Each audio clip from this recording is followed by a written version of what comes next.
किसान भाइयों, गेहूं की फसल में किसान भाई कौन कौन से कार्य करें जिससे गेहूं में ज़्यादा से ज़्यादा फुटाव देखने को मिले। किसान भाइयों, गेहूं की खेती में अगर एक पौधे में ज़्यादा से ज़्यादा कल्ले या ज़्यादा से ज़्यादा फुटाव आता है तो आगे चलकर गेहूं की पैदावार भी अधिक निकलती है।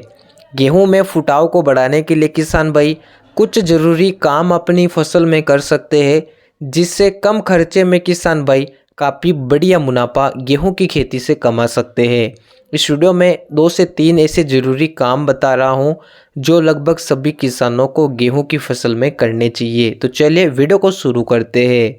गेहूं की बुवाई के समय अगर आप कोई भी ऐसी वैरायटी लगा रहे हैं जिसमें फुटाव या कल्ले कम आते हैं, जैसे कि HI8759 पूसा तेजस गेहूँ, इस वैरायटी में फुटाव नहीं आता है, इसलिए बुवाई के समय इस वैरायटी की सघन बोवनी करें। जिन वैरायटियों में फुटाव आता है उन वैरायटियों की सघन बुवाई ना करें। पहला काम आपको ये करना है जिससे आगे चलकर आपको कोई भी समस्या नहीं आएगी। दूसरा काम आता है गेहूं में पहली सिंचाई।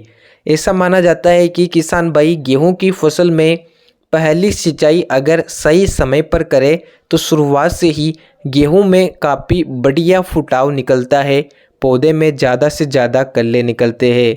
गेहूं की फसल में 25 दिन के आसपास आपको पहली सिंचाई कर देना है। जल्दबाजी में पानी नहीं लगाना है। शुरुआत में अगर गेहूं की फसल में सही समय पर किसान भाई पहली सिंचाई करते हैं तो शुरुआत से ही पौधे की जड़ों का विकास बढ़िया होता है और शुरुआत से ही पौधे में फुटाव निकलना शुरू हो जाता है। इसलिए किसान भाई जल्दबाजी में गेहूं में कभी भी पानी ना लगाए, 20-25 दिन के आसपास पहली सिंचाई कर सकते हैं। पहली सिंचाई के समय तीसरा कार्य करना है सही खाद का प्रयोग। अधिकतर किसान भाई यूरिया देते हैं, लेकिन यूरिया की कितनी मात्रा देना है, यूरिया का क्या फ़ायदा मिलता है, इसके बारे में किसानों को नहीं पता होता है। पहले पानी पर आपको यूरिया का प्रयोग करना है क्योंकि पौधे को शुरुआत से ही नाइट्रोजन की ज़रूरत होती है। यूरिया का प्रयोग करना है आपको थोड़ा कम मात्रा के साथ, क्योंकि हम गेहूं में 2 बार यूरिया का प्रयोग करने वाले हैं। किसान भाइयों, पहले पानी पर आपको 35 से 40 kg प्रति एकड़ के हिसाब से यूरिया का प्रयोग करना है। यूरिया के अलावा भी किसान भाई यूरिया के साथ जिंक सल्फेट का प्रयोग कर सकते हैं या कोई भी अन्य मिक्स माइक्रो न्यूट्रिएंट्स खाद दे सकते हैं जिससे गेहूं की जड़ों का विकास बढ़िया हो, पौधे में हरापन आए, पौधे में ज़्यादा से ज़्यादा फुटाव निकले।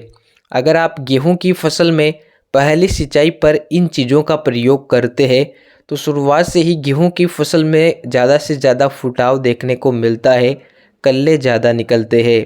किसान भाइयों, ये काम आप कर सकते हैं जिनमें काफ़ी कम खर्च आता है और किसानों को काफ़ी बढ़िया रिजल्ट मिलते हैं। आप आसानी से अपनी गेहूं की फसल में ज़्यादा से ज़्यादा फुटाव कर सकते हैं। जानकारी अगर पसंद आई हो तो वीडियो को लाइक और चैनल को सब्सक्राइब कर सकते हैं। धन्यवाद।